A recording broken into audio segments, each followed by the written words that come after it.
So physically, life is unnaturally stressful in the world we live in currently. One of the primary things that we help people with here is to help restore what's called the posterior chain of muscles.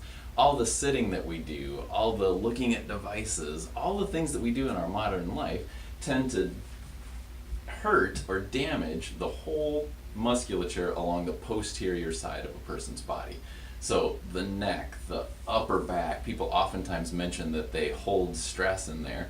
And then oftentimes when we have injuries, it happens to the mid back, to the lower back. And that's because we have deconditioned all the muscles from the neck to the upper back to the lower back, the glutes, and the hamstrings. And those need to be reconditioned so that we get back to living life in a way that's healthful and more natural. I'm Dr. Chris Grier. This is Emily from Bright Futures Chiropractic. We'll see you soon.